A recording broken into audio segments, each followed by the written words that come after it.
Recording in progress. Değerli hocalarım, sevgili öğrencilerimiz, 2021-2022 İşletme Fakültesi açılış dersimize hoş geldiniz. Bugün aramızda çok değerli bir konuğumuz var. Bizi kırmadan davetimizi kabul eden WWF Türkiye Genel Müdürü Aslı Pasilli. Aslı Hanım, The Coca-Cola Company'de 6 sene yöneticilik yaptıktan sonra kurucu ortağı olduğu Sol Grup restoranlarının yönetici ortaklığını yürütmüştür. Bu süreçte Türkiye'de yeme içme sektörünün yarattığı karbon ayak izinin azaltılmasını hedefleyen Yeşil Nesil Restorancılık girişiminin öncülüğünü yapmış ve TÜRYİT Restoran Yatırımcıları Derneği'nde sürdürülebilirlikten sorumlu başkan yardımcısı olarak görev almıştır. 2017 yılı Ocak ayından itibaren de dünyanın en büyük doğa koruma kuruluşlarından olan WWF Doğal Hayat Koruma Vakfı'nın Türkiye Genel Müdürlüğü'nü yürütmektedir.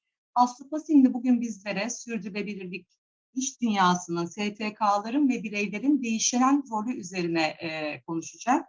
Sözü Aslı Hanım'a vermeden önce İşletme Fakültesi Dekanımız Burcu Güneli Çangarlı'ya sözü veriyorum. Şimdiden teşekkürler. Çok Zeynep Hocam çok teşekkürler. Değerli konuğumuz Sayın Aslı Pasilli, saygıdeğer öğretim üyelerimiz ve öğrencilerimiz, İşletme Fakültesi 2021-2022 akademik yılı açılış dersine hoş geldiniz. 2021-2022 akademik yılında uzun bir aradan sonra kampüsümüzde sınırlı olsa da dönebilmenin ve öğrencilerimizle yüz yüze görüşebilmenin mutluluğunu yaşıyoruz. Tabii Covid-19 pandemisi henüz bitmedi. Hala çeşitli boyutlarda etkileri devam ediyor. En basitinden şu anda açılış dersimizi konferans salonunda yüz yüze birlikte yapamıyoruz ama yine de birlikte olabiliyoruz. Pandemilerin geçmişine de baktığımızda biliyoruz ki insanın yaban hayatıyla ilişkisi dengelenip düzenlenmedikçe İnsanlarda henüz yaşamayan virüslerin insana bulaşması ve yeni pandemi riskleriyle her daim karşı karşıyayız. Yaz dönemini nasıl geçirdiğimizle ilgili bir hatırlatma yapmak istiyorum. Hepimizin üzüntüyle hatırlayacağı gibi yaz döneminde dünyanın ve Türkiye'nin pek çok bölgesinde geniş alanları etkileyen orman yangınları ile mücadele ettik. Yangınların bir bölümünün doğrudan insan kaynaklı olduğu konuşulurken bir bölümü için de küresel ısınma kaynaklı dedik. Yani dolaylı olarak insan kaynaklı yangınlardı. Yangın felaketi haberlerini yine dünyadan ve Türkiye'den görülmemiş boyutta sel baskını haberleri izledi. Tüm bu olanlar aslında bir gerçeği işaret ediyor. Artık görmek zorunda olduğumuz bir gerçeği. İnsan zekasıyla besin zincirinin en tepesine yerleşti. Doğal kaynakları ve doğal hayatı dilediği gibi şekillendirdi. Ancak artık doğayla ilişkisinde sadece kendi çıkarını düşündüğü bir bakış açısıyla ilerleyemez. Biz de öğrencilerimizin, mezunlarımızın hiçbir zaman kısa vadeli ve sadece kar odaklı düşünen işletmeciler, ekonomistler, siyaset bilimciler olmalarını istemiyoruz. Böyle bir bakış açısıyla bırakın uzun vadeyi, artık günü kurtarmak dahi pek mümkün değil, geçerliliğini yitirdi. Hükümetler Arası İklim Değişikliği Paneli raporunun yazarlarından, Oxford Üniversitesi'nden Dr. Frederike Otto'nun da dediği gibi iklim değişikliği geleceğin değil, bugünün problemi. Dolayısıyla devletlerin, iş dünyasının, üniversitelerin, STK'ların, bireylerin önceliği sürdürülebilir bir yaşam kurmak olmalı. Bu gerçekliğin ışığında bu yılki açılış dersimizde konuğumuz bu konuda son derece değerli çalışmaları olan bir vakfın, Doğal Hayatı Koruma Vakfı'nın Türkiye Genel Müdürü Sayın Aslı Pasilli. Aslı Hanım, tekrardan davetimizi kırmadığınız ve zaman ayırdığınız için çok teşekkür ederek sözü size bırakıyorum. Çok teşekkür ediyorum Sayın Dekanım, çok kıymetli hocalarım, sevgili katılımcılar, tüm dinleyiciler, öğrenciler.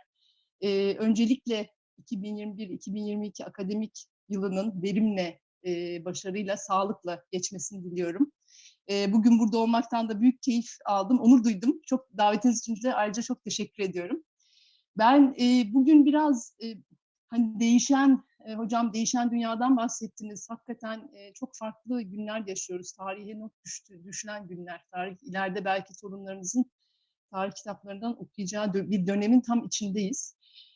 Bu döneme ait izlenimlerimi, yani tabii çok birçok bilgi var zaten internette. Hani o bilgilere de gireriz ama asıl benim kendi yaşadığımız dönemle ilgili izlenimlerim, değişen rollerimiz, hani bizler de çok sorgulama içinde olduğumuz bir dönemdeyiz. Hani neyi doğru yaptık, neyi yanlış yaptık, biraz onlara değinmek istiyorum. Sınırlarımız yani zorlanıyor, adaptasyon gücümüz test edildiği bir dönem. Ya içinde hocam çok güzel anlattınız. İçinde bulunduğumuz dönemi artık kitaplardan okumuyoruz, yaşıyoruz. Çiftçiler anlatıyor. Aydın'da sahaya gidiyoruz. İşte 5 sulama izni varken 2 sulamaya indi. Ev yangını yaşadık, doluları yaşadık. Türkiye'de yani Çeşme gibi bir yerde hortum yaşadık. Artık bunların tamamen içindeyiz bu olayların ve bizler de iş planımızı yapıyoruz her sene, işte iletişim planlarımızı yapıyoruz. Sonra onları kenara koyup bambaşka bir gündem yönetmek durumunda kalıyoruz. O yüzden biz de ekip arkadaşlarımızla 2022'yi konuşurken iş planımızın aslında ana iş planımızın beklenmeyen şeyleri yönetmek olduğunu düşündük. Tabii bir yandan da kendimizi sorguluyoruz. Böyle değişen, bu kadar hızla değişen bir dönemde bize düşen roller nedir? Biz kimiz? Bunları sorguluyoruz. Birkaç araştırmaya da referans vermek istiyorum. WWF'in son yaptığı bir Echo Awakening araştırmasına göre bu awakening sadece Türkiye'ye ya da bu küçük gruba ait bir uyanış değil. Gerçekten dünyada da 2016'dan beri Twitter'da doğa ile ilgili yapılan paylaşımların %65 arttığını, biyoçeşitlilik ile doğa kaybı konulu Google araştırmalarının özellikle gelişmekte olan ülkelerde, Latin Amerika'da, Asya'da %190 arttığını görüyoruz. Bir uyanış söz konusu her seviyede. Sürdürülebilir üretilmiş ürünler %71 daha fazla talep ediliyor ve 2016'ya göre yine ve tüketicilerin %50'si de ben ürün seçimi yaparken bu seçtiğim firma benim değerlerime uymaz ise hiç gözünü yaşına bakmam, değiştiririm diyor. Bunlar iyi haberler. Bu uyanış iyi haber. Şirketlerin sürdürülebilir ham madde talebi %45 arttı 2016'dan beri ve 540 şirket, bunun içinde Fortune 500'e dahil şirketler de var. Nature for Business, doğa için iş dünyası taahhütünü imzaladı. Yani ben de elimi taşın altına sokuyorum dedi. Yani iş dünyası da uyanıyor. Hükümetler de tabii ki bir uyanış içinde ve 2016'dan beri yine 159 milyon imza toplandı. Değişim talep eden insanlardan. 2020 yılında 7 büyük Avrupa fonu, Brezilya'da yani 2 trilyon yatırımı bulunan Avrupa fonu, Amazon ormanlarındaki yok oluşu durdurmazlarsa fonlarını geri çekeceklerini söyledi. Yani bir miktarda burada işin içinde finansal mekanizmalar var. Bunun gibi birçok daha örnek kullanabilirim. 2019 yılında 127 ülke tek kullanımlı plastiğe kullanımına sınırlama getirdi. Biliyorsunuz Avrupa Birliği'nin Yeşil Mutabakat Hareketi, yani artık sürdürülebilir üretilmeyen ürünleri de kapıdan içeri bile sokmayacağız. Çok ciddi vergiler ve şey yapacağız, cezalandıracağız dediği bir yaklaşım var. Yani burada bu büyük değişimin içinde şimdi bizler birey olarak, STK'lar olarak nerelerde duruyoruz, nasıl evrilmeliyiz? Büyük bir çöküş yaşıyoruz ama kendimize düşen payı neyi devam edeceğiz yapmaya, neyi yapmamaya başlayacağız, neyi de yapmaya başlayacağız. Yani bu 3 alanda stop doing, continue doing, start doing'i sorguluyoruz. Ben bunun için sizle şimdi hemen bu yaz ki tecrübemi bir paylaşmak istiyorum. Çok gerçekten benim için de hayatımda herhalde görüyor musunuz ekranı acaba? Bir saniye. Bir helikopter görünüyor mu? Şeyde. Evet, evet görüyoruz. Tamam. Bir saniye şöyle.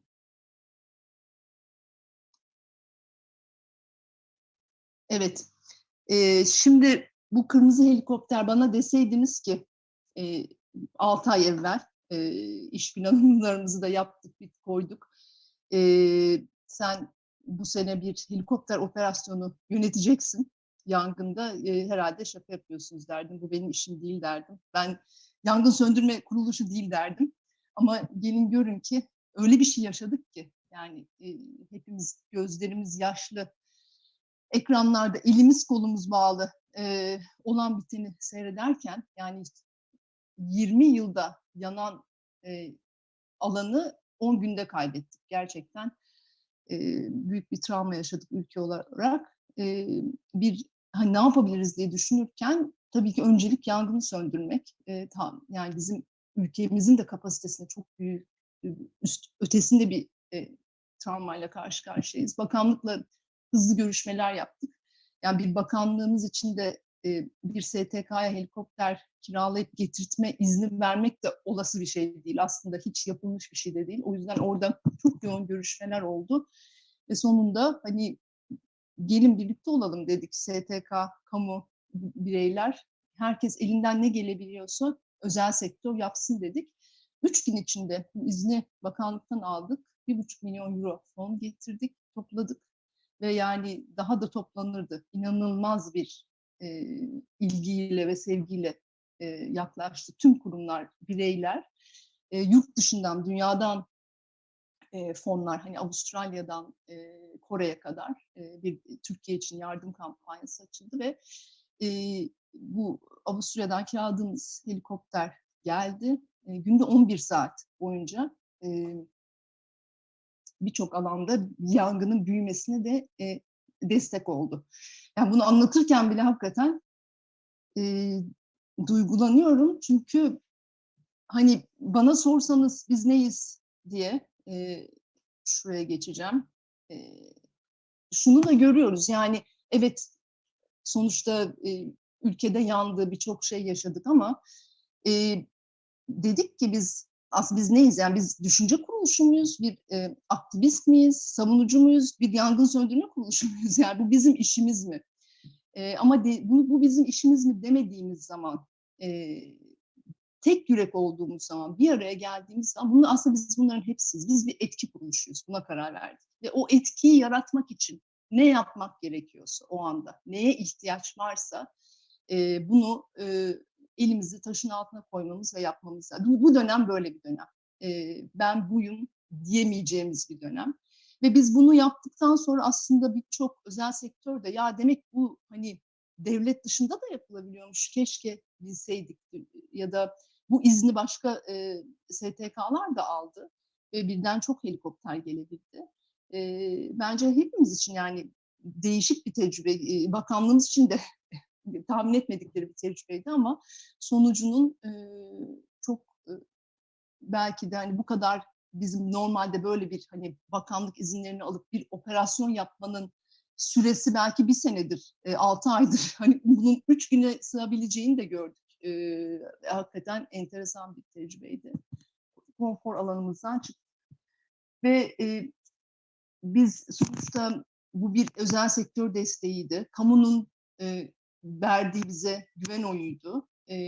Bireylerin desteği, yani biz tek yürek olduğumuzda ve tek ortak hedefe odaklandığımızda da mucizeler yaratabileceğimizi gördük ve görüyoruz. O yüzden hep önümüzdeki dönemde kurgularken bunları daha çok yapmalıyımızı konuşuyoruz. Sonra bakın, başka şu anda üzerinde çalıştığımız başka bir örnekten bahsedeceğim. Biz tabii hepimiz silolar halinde çalışıyoruz. Yani akademiler de bir silo, işte STK bir silo, devlet bir silo, özel sektör, bireyler. Aslında ya biz kendi işimizi yapışımızda da işte orman grubumuz var, tatlı su ekibimiz var ama aslında ormanın içinden tatlı su geçiyor. Yani bu evet, bazı kategorileri yaratmak zorundayız ama bu siloları kırdığımızda ve beraber o silolar arası iletişimi ve etkileşimi arttırdığımızda da mucizeler oluyor. O yüzden bunu da daha çok yapmamız gerektiğini düşündük. Size bununla ilgili şu örneği vermek istiyorum. Çok yakın zamanda bu sokak toplayıcıları meselesi, biliyorsunuz, hepimizin vicdanen de yaralayan o görüntüler oldu. Şimdi sokak toplayıcısı meselesi bir çevre sorunu mudur? Bir yoksulluk konusu mudur? Bir devletin meselesi midir? Özel sektörün işi midir derseniz, bir STK'nın işi midir? Yani derseniz ben bugünkü bakış açımda şunu söyleyeceğim, bu konu hepimizin meselesi.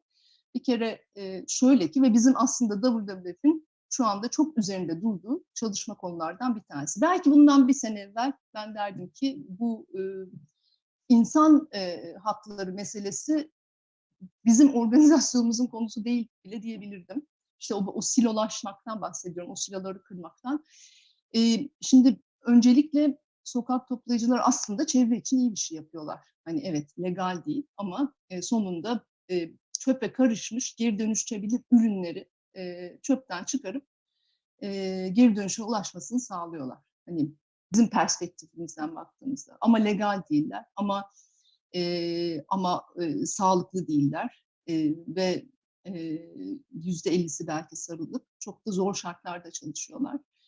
Fakat biz geri dönüşüm de bizim vakıf olarak üzerinde durduğumuz bir konu. Biz bu geri dönüşüm konusunu çözerken acaba bu kırılgan grupları daha fazla işin içine alacak, çözümün parçası yapacak iş modelleri geliştirebilir miyiz diye baktığımızda işte o zaman bütün kurumların konusu haline geliyor.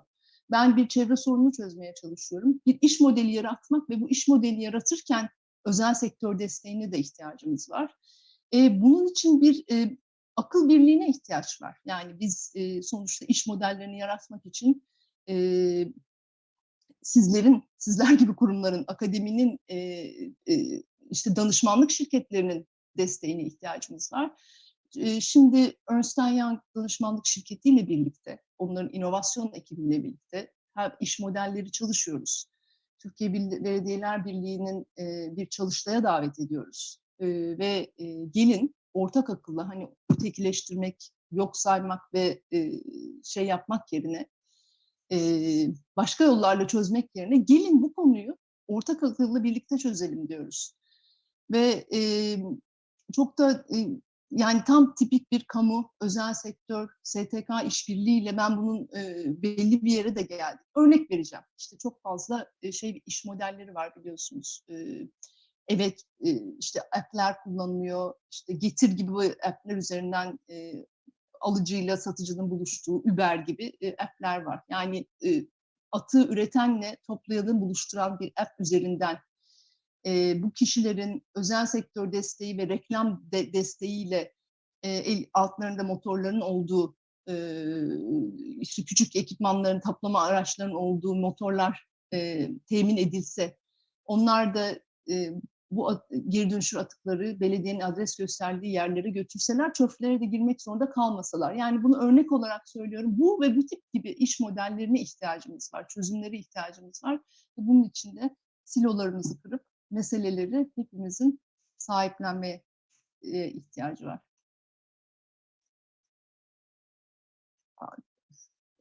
Bu şu anda yine bu işbirliğinin hani güzel bir örneği olarak da bunu göstermek istiyorum. Biz yine geri dönüşüm konusundan gireceğim. Tabii çalıştığımız çok fazla alan var ama geri dönüşüm konusu biraz daha görünür de olduğu için biliyorsunuz geri dönüşüm konteyner sayıları yeterli olmuyor.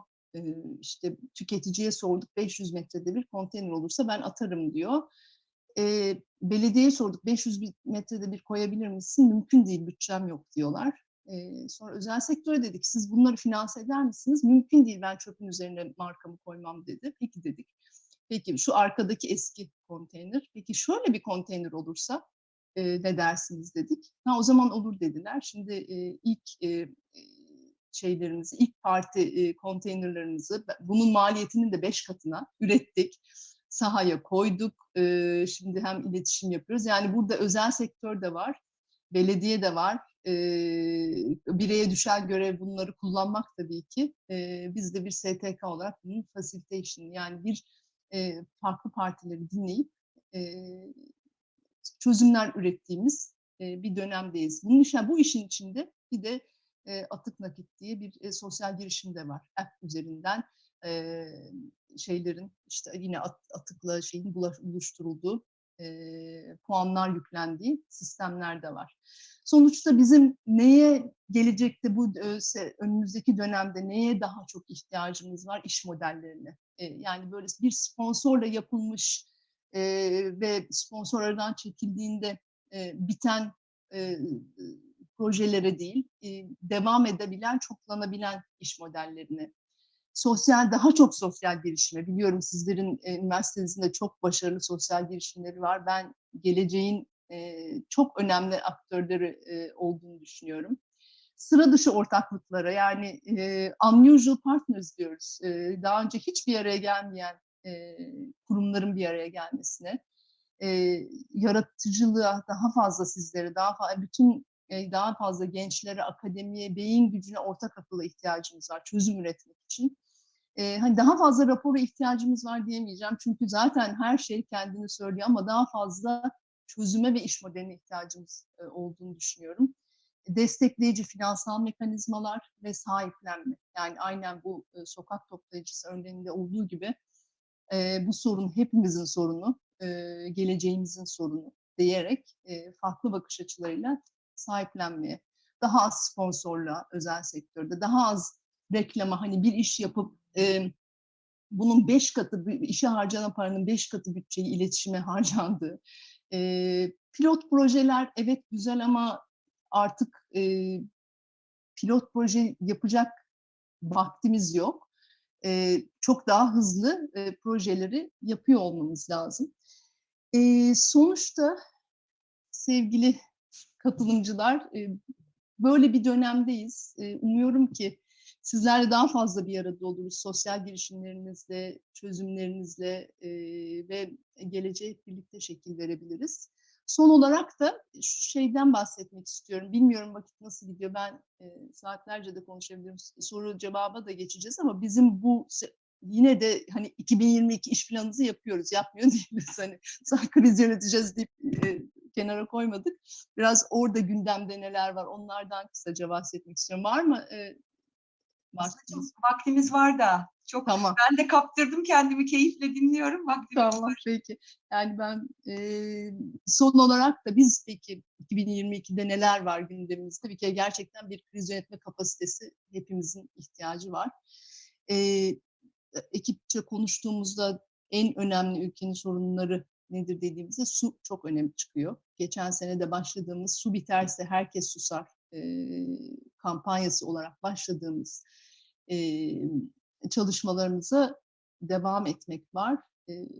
İş yapış şekli olarak tek yürek olmayı konuşuyoruz, etki yaratmayı konuşuyoruz. Yani daha çok proje alalım, gelir büyütelim. Hiç oralarda değiliz. Tamamen ne yaparız da etkimizi arttırabiliriz? Zaten yapmakta olduğumuz. Bunun için de bu helikopterde de gördük. Tek yürek olmamız, daha az konuya çok daha büyük odak ayırmamız lazım. Şimdi suyla ilgili şunu düşünüyoruz. Suyun tabii %70'i biliyorsunuz tarımda kullanılıyor. Tarımda da damla sulama arttırılmadığı sürece, yani bütün Türkiye damla sulamaya geçse zaten Türkiye'nin su tüketimini %35 düşürebiliyoruz. O yüzden hani Türkiye'yi damla sulama ağlarıyla örmemiz lazım. Bunun önündeki engeller ne? Bunlara bakıyoruz. Maliyetler.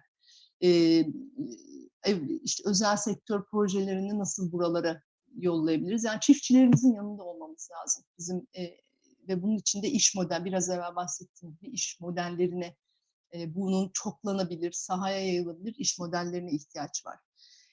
Gündemimizde tarım var. Tabii ki her gün sizler de işin içindesiniz. Tarımda hani bütün canlıları yok ettiğimiz hijyenik tarım yapıp sonra dışarıdan girdilerle doğanın aslında bize verdiği hizmeti dışarıdan girdilerle sağlamaya çalıştığımız aslında bir düzen kurduk. Halbuki o düzeni doğa bize sağlıyor. Onarıcı tarım yaklaşımları, agroekoloji dediğimiz, yani organikten bahsetmiyorum. Organik de tabii işin parçası ama organik deyince çok küçük bir gruba hizmet eden hani niş bir konu gibi algılanıyor.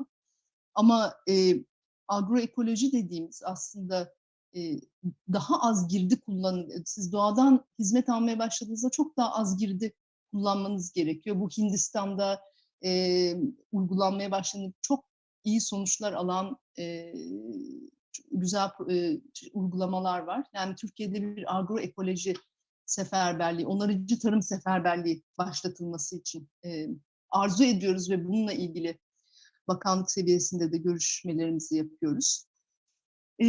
Üçüncü önemli gündemimizde korunan alanlar meselesi. Yani hani en iyi tabir bakımdır hep diyorum, korumazsak kaybederiz.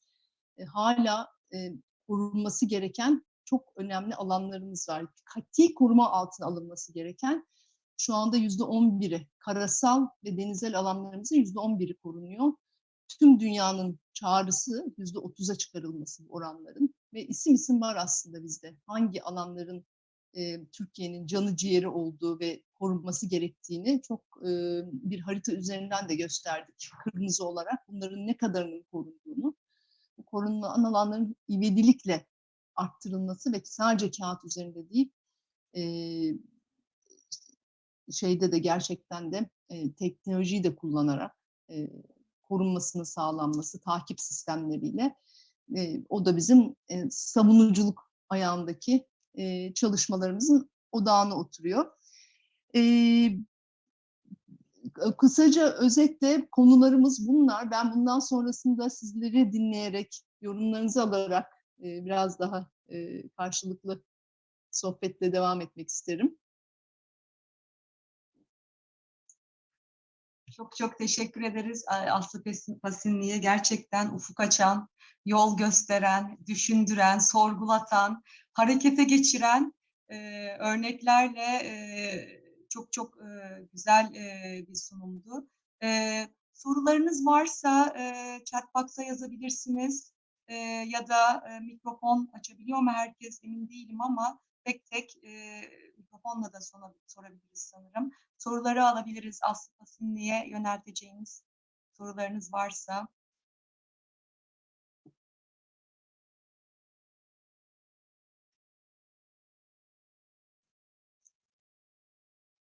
Zeynep Hocam, Mehmet Hocam el kaldırdı ama hocam sıranızı çalmış olayım. Aslı Hocam, Aslı Hanım çok teşekkür ederiz. Ben bazı notlar aldım. Hani Zeynep'in dediği gibi benim için de çarpıcı olan şu biz neyiz kısmı, hani kendimizi nasıl tanımlıyoruz kısmı ve etkiden bahsettiniz. Etki alanımız, silolar. Hani ben yönetim organizasyon çalışıyorum. Aslında bu konular bizim çok içimizde ve benim için çok vurucuydu. 3 tane konudan bahsettiniz.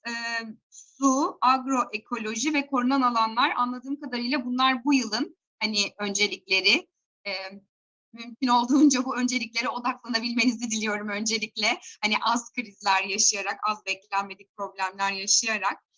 Korunan alanlarla ilgili aslında benim bir sorum olacak. Hani biraz daha bu konuyu açabilirseniz. Çünkü orada ben bir dilema da görüyorum.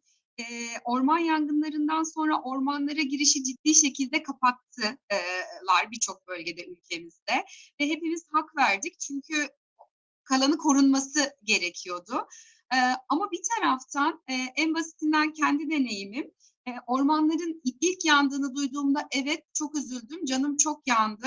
Ama daha sonra hangi ormanın yandığını, o ormanın kenarında 2 hafta önce vakit geçirdiğimi hatırladığımda işte o zaman canım gerçekten çok daha fazla yandı ve harekete geçecek düzeyde yandı.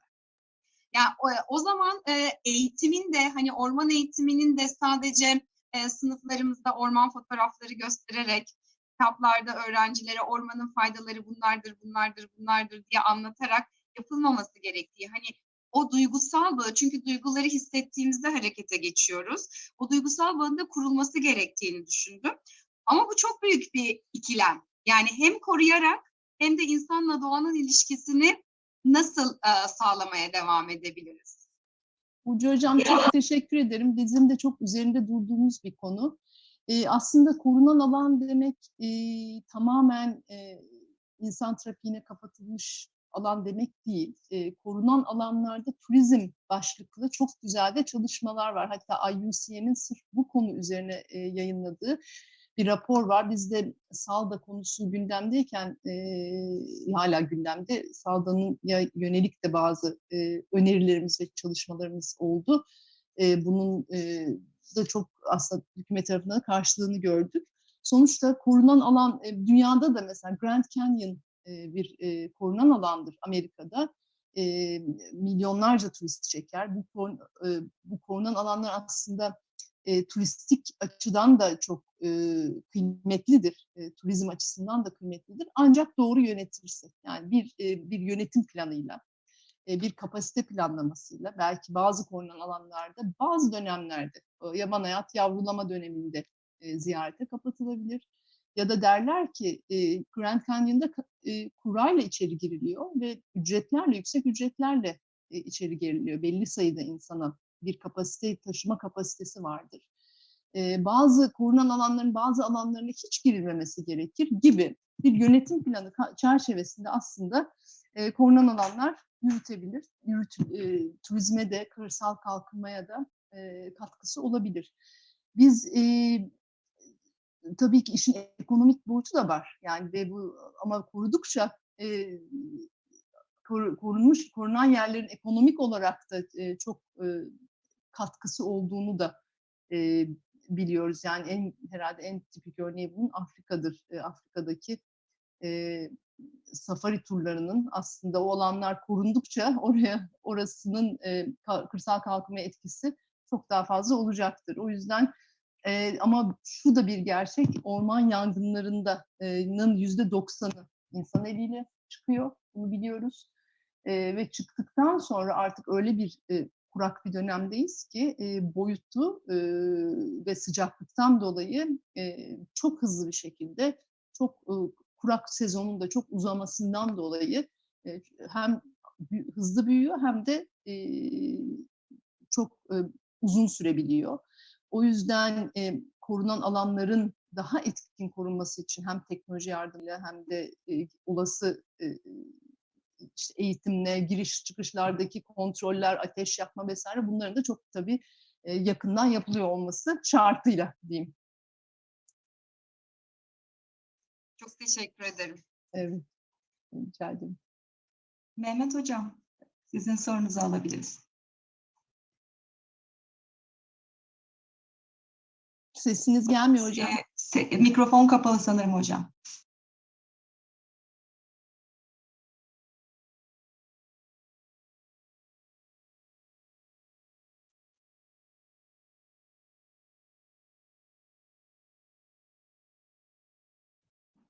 Chatbox'a yazsanız belki oradan.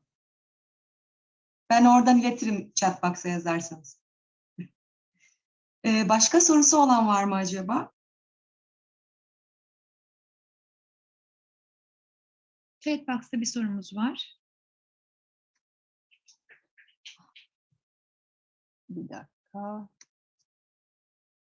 Ben göremedim mesela acaba. Ben de. Deniz Berna derseniz Hocam host olarak size geliyor galiba sadece. öyle mi? Tamam. Tamam. Evet, ben de göremedim. Evet, çünkü bana atmış. Ben okuyayım o zaman Aslanım. Ha, yok gördüm şimdi. İsterseniz Tamam. Buyurun. hem gıda sektöründeki deneyimlerinizi hem de tarıma verdiğiniz öneme dayanarak Farm to Plate akımının uygulamada ne kadar popüler olduğunu ve ayrıca bu sistemin doğa ile ilgili sorunlara çözüm olup olmayacak hakkında fikirlerinizi sormak isterim demiş. Valla bu da çok kıymetli bir soru. Teşekkür ediyorum. Bu öncelikle Farm to Plate akımı, bu Avrupa Birliği Yeşil Mutabakat'ın ayağında, tarım ayağındaki stratejisi. Bir onu çok kısaca değineyim. Çok net hedefleri olan bir dönüşüm stratejisi Farm to Plate, yani işte organik tarımın %25'e çıkarılması. Bizim şu andaki Türkiye'deki organik tarımın %1,5 örnek olarak gibi böyle çok hedefleri var. Ve aslında yol haritasında belirlemişler. Yani bizim de çağrımız birçok konuda tabii ki yerel farklılıklar var. Avrupa'nın farklı, dinamikleri farklı ama bizim bu yol haritasını benimseyecek bir kendi yol adapte edecek bir yol haritası çıkarmamız. Bunun için net hedefler konması, yani iş dünyasında hepimizin bildiği gibi net hedeflerin konması, bu hedefe yönelik stratejilerle Avrupa'nın öğrendiklerinden de faydalanarak kendi yol haritamızı çıkarmamız. Aslında agroekoloji seferberliği de bunun bir uzantısı diyebilirim. Şöyle, yani hep şey algısı var. Bu işte evet, hani tamam, bu doğa dostu tarım iyi bir şey ama sonuçta verimi arttırmamız lazım ve insanları da beslememiz lazım. Bu algı, yani işte hep şeyde vardır ya, biz de çevreciyiz ama gelişim şart algısı. Bu algının tamamen aslında yanlış bir algı olduğunu size rahatlıkla söyleyebilirim tüm tecrübelerimden. Şöyle, bilgiye dayalı, daha az maliyetli, biraz daha sabır isteyen bir konu. Bizim sahada uygulamalarımız var. Yani biz Söke'de, hani bunu ben kitap üzerinden de söylemiyorum, Söke'de pamukla ilgili çalışıyoruz ve pamuk tarlalarında onarıcı tarım uygulamaları yapıyoruz. Şu anda da 2. senesindeyiz. Bu uygulamaları yaptıktan sonra verimin arttığı, girdinin düştüğü ve hani biraz daha sabır, belki ilk seneyi geçirdikten sonra hani en kolayına bir anda sarılıp işte azot gübresini koyduğunuzda tabii ki o seneki verim artıyor ama orta dönemde toprağı öldürmüş oluyoruz ve zaman içinde de zaten bunların maliyetleri katlanılmaz boyuta da geldi, görüyoruz. O yüzden bu sadece Türkiye'de değil, işte biraz evvel söylediğim gibi Hindistan'da da çok gelişmekte olan yoksul bölgelerde de aslında geleceğin yaklaşımı olmak durumunda. Buna hani nature-based solutions dediğimiz terim olarak doğadan hizmet almak. Yani en basit örneğiyle ben kendi bahçemde, küçük bahçemde bu sene hiçbir ilaçlama yapmayıp uğur böcekleri yetiştiren TÜBİTAK'tan ödüllü bir Bio Ladybug diye bir genç sosyal girişimcimiz var. Onun yetiştirdiği larvaları alıp bahçeme bıraktığımda, tabii o larvaların da yaprak bitini buluyor olması lazım. Biraz sabır ettik. O yaprak bitinin yaşamasına müsaade ettik. Ihlamur ağacımın tamamını o uğur böcekleri temizlediler. Yani aslında bu en basit bir agroekoloji şeyi. Onların biz ama ne yapıyoruz? Hijyenik tarımla tamamen hepsini yok edip sonra da o uğur böceğinin görevini ilaçlarla yapmaya çalışıyoruz. O yüzden bu yaklaşımın şey olduğunu savunuyoruz. Yani ülke bazına da yayılabilecek uygulamalar olduğunu, biraz bilgi ve sabır gerektirdiğini. İşte işin içinde yağmur hasadı da var. Birçok ayağı var bu uygulamaların. Ben çok küçük bir örneğine değindim.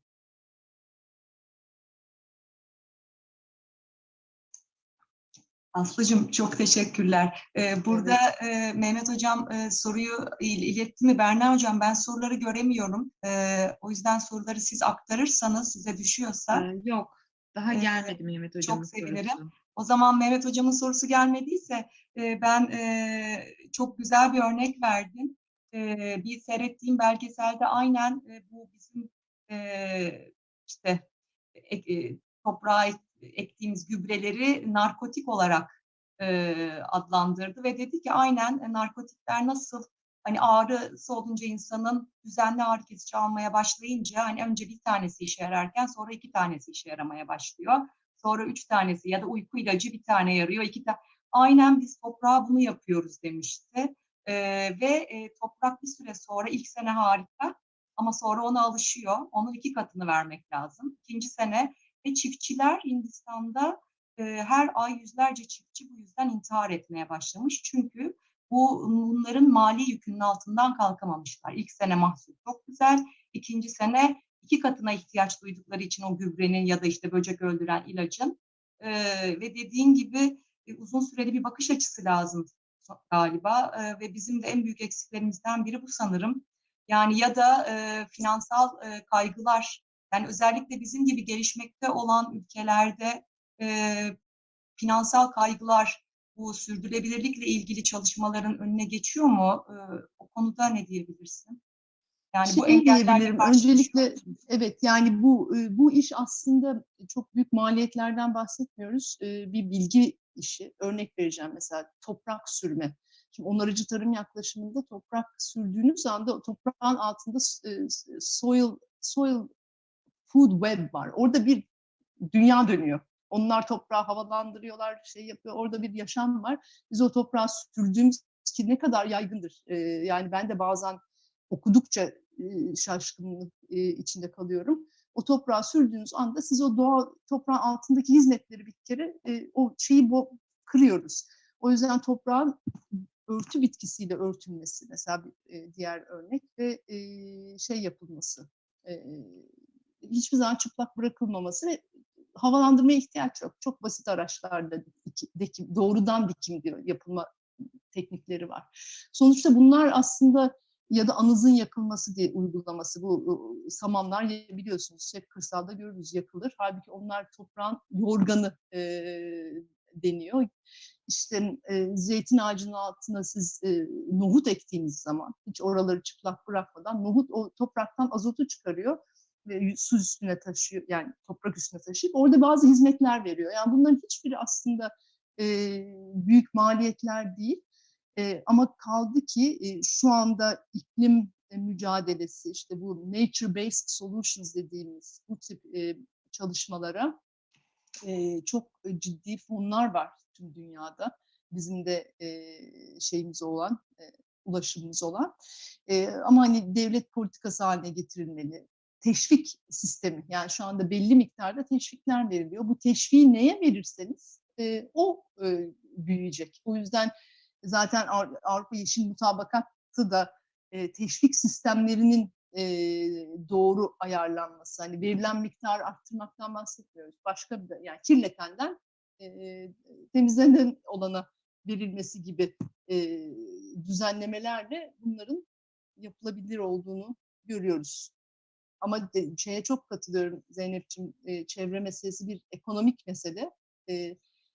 Hani insan hakları meselesi, sosyolojik bir mesele ama ekonomik de bir mesele.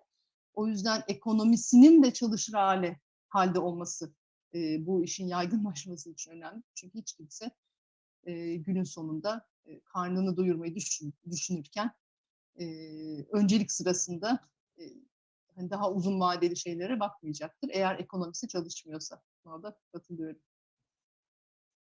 Evet, şimdi Mehmet Hocam'ın mesajları geldi. Evet, ben bir eski WWF çalışanıyım diyor. Çok memnun oldum Mehmet Hocam. 90 benden önceki dönem. Çıralı Ekoturizm Projesi'nde yer almış. Çok güzel sözleriniz için de teşekkür ediyorum. Birçok paydaştan yeter destek alabiliyorduk. Kamu, gönüllüler, yerel halk ve işletme, sponsorlar. Ama gönüllü ve sponsorlar en hevesli paydaşlardı. Hangi paydaşları daha az veya çok hevesli görüyorsunuz? Şöyle, aslında heves çok, yani samimiyetle şunu söyleyebilirim, çok heves var. Fakat bizim WWF'in de iş yapış şeklinde ciddi şeyler var, sınırlamalar var. Aslında dünyanın hakikaten en itibarlı doğa koruma kuruluşu arka açık ara da seçildi ve arkasında muazzam bir şey var. Titizlik var. Bunu gönül rahatlığıyla söyleyebilirim. Şöyle ki yani eğer sponsorluk bir kere kabul edilmiyor. Eğer bir proje, kurumsal bir proje dönüştürücü değilse, o kurumun iş yapış şeklini evritmiyorsa şey yapılmıyor. Bu greenwashing'e girdiği için yani çok yaygın tabiriyle o projeler kabul edilmiyor. O yüzden bizim tarafta biraz daha hevessizlik var. Gerçekten samimi olmayan, dönüştürmeyen, yani çok büyük fonları da reddetmek durumunda kalıyoruz.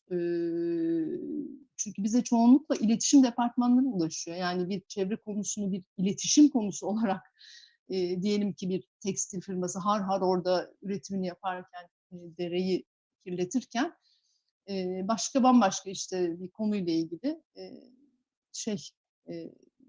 farkındalık çalışması yapıyor. İşte biz oralarda yokuz. O yüzden bizim tarafta o kurum tarafında heves çok da bizde daha az. Gönüllülük muazzam arttı. Yani bu hakikaten ve hani kurumsal gönüllülük de işte biraz evvel bahsettiğim Ernst Young gibi kurumların McKinsey, Ernst yani şeye de çok ihtiyacımız var. Beyin gönüllülüğüne. Oralarda çok güzel destek alıyoruz firmalardan. En iyi işleyen kısım o.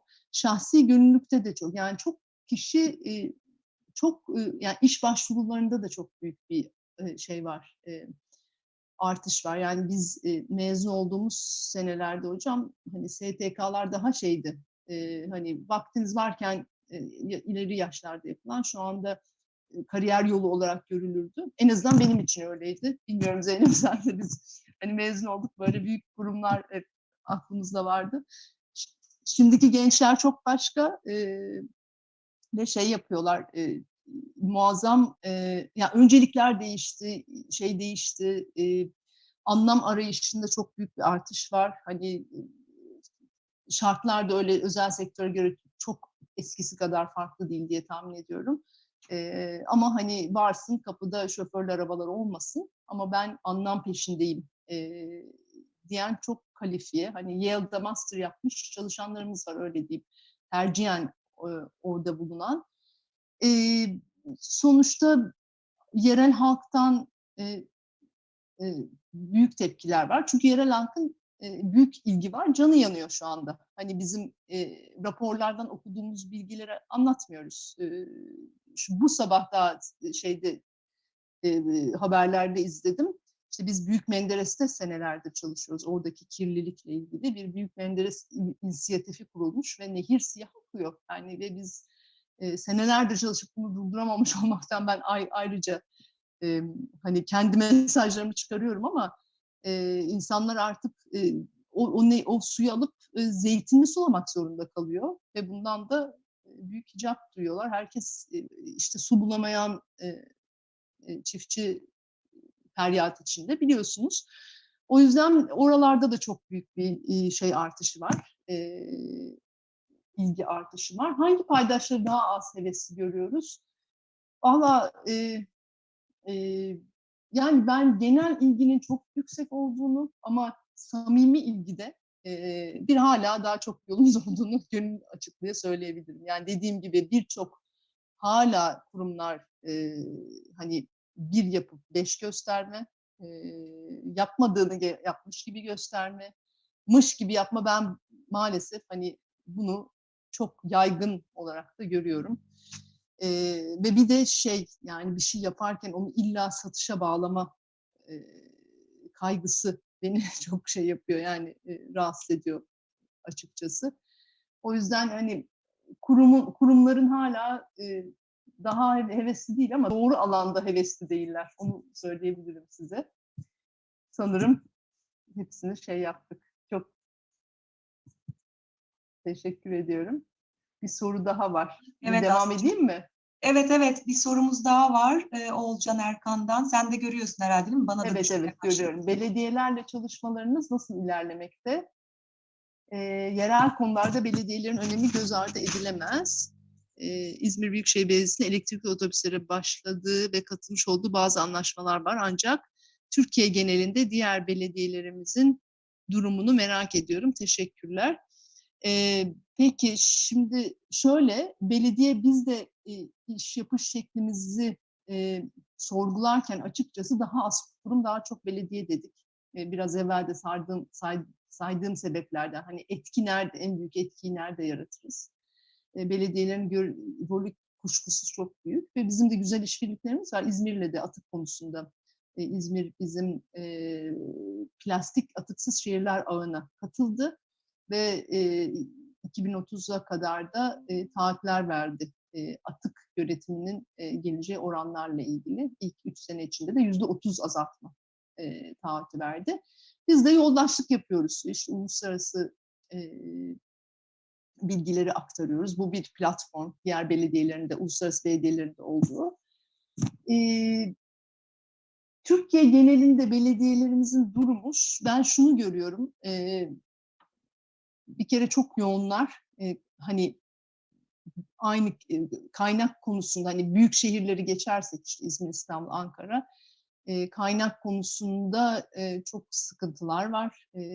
Yoğunluktan dolayı odaklanmak çok mümkün olmuyor oradaki şeyde çalışanlar için. Yani hani günlerinin nasıl geçtiğini görüyorum ya da koskoca meşhur bir ilçe belediyesinde çevreyle kültüre bakan bir kişi olduğu, işte hani yaz boyunca konserler düzenleyip çevrede böyle kenarda bir yandan da yapmaya çalışılan durumlar var. O yüzden akıl birliği, işte onların bir sorunlarını anlayıp çözülecek iş modelleri vesaire çok gerçekten çok faydalı ve kıymetli oluyor.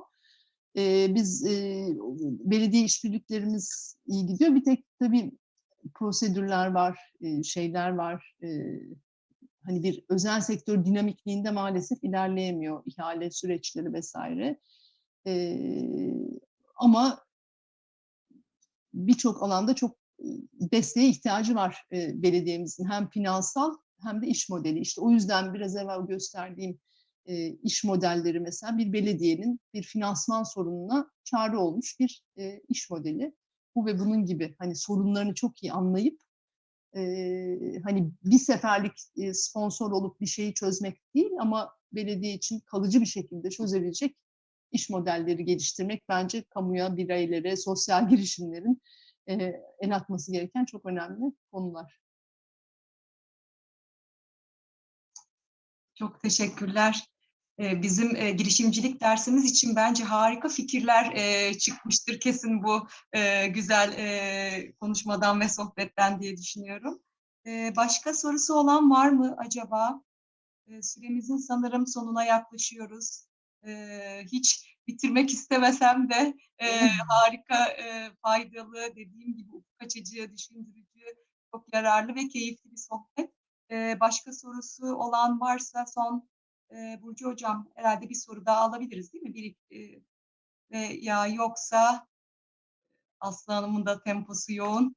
Onu da daha fazla yormadan. Aslında çok sorular var da artık ben de bir başka projelerimize, başka görüşmelerimize bırakalım diyorum. Çünkü dediğiniz gibi hani aşağı yukarı böyle bir planlama yapmıştık açılış dersimiz için. Çok teşekkür ederiz. Zeynep Hocam'ın da dediği gibi bizim bir girişimcilik dersimiz var ve sosyal girişimler çok ön plana çıkıyor. Çok güzel fikirler ortaya çıkıyor. Belki onlarla ilgili de ileride çeşitli işbirlikleri yapma şansımız olur. Tabii çok sevinirim. Sosyal girişimlerle çalışıyoruz, destekliyoruz. Bir Headquarters programımız vardı. Çok da güzel. Yani başarılı olmaları için de bir çözüm ortağı olarak görüyoruz. Hem sorunları, tabii biz çok işin içinde olduğumuz için sorunların ortaya çıkarma konusunda size faydamız olabilir. Brief verme, sosyal girişimlerin büyümesi, şekillenmesi için de memnuniyetle destek oluruz. Ben de çok memnun oldum. Çok teşekkür ediyorum ilginize, böyle yüksek katılıma. Ne kadar keyif alarak dinlediğimi anlatamam. Ben de öyle bitireyim. Gülencim, çok sevindim seni gördüğüme ben de. Ben de harika. Öğrencilerimiz için de hepimiz için de çok hakikaten ufuk açıcı bir sunum oldu. Aslı çok teşekkür ederiz. Ben teşekkür ediyorum. Peki. Bizim teşekkürümüzü sembolen paylaşmak istediğimiz bir belgemiz vardı ama onu aktarabilirler mi acaba? Gönül isterdi ki elimle vereyim Aslı'cığım, seni teşekkür edeyim ama çok daha az karbon harcadık, öyle bakalım. İnşallah oralara da geleceğiz. Canlı yayından da yansıtıldığı için canlı yayında görünüyormuş belgemiz. Biz size zaten gerçeğini de göndereceğiz Aslı Hanım. Maalesef bu platformda gösteremiyormuşuz belgeyi. YouTube'da mı görünüyor şu anda? Aynen, YouTube'da görünüyor, evet. Biraz daha karbon harcayacağız ama sadece küçük bir karbon. Sizde de böyle bir Çok anı teşekkür ederim. Almış kadar oldum. Çok Çok teşekkür teşekkür ediyorum. Tekrar çok çok teşekkürler. Vaktin için, değerli paylaşımların için, katılımcılara da soruları için, destekleri için, yorumları için çok teşekkür ederim. Değerli hocalarım, sevgili öğrencilerimiz, umarım böyle güzel bir açılış dersiyle başladık. Umarım çok keyifli, çok sağlıklı, başarılı, verimli, etkin, etkili, etki yaratan diyeyim, filoları kırdığımız, daha büyük bakış açısıyla bakabildiğimiz çok keyifli, güzel bir dönem geçiririz hep beraber. Çok teşekkürler. Görüşmek üzere. Görüşmek üzere. Sağ olun. Çok mersi.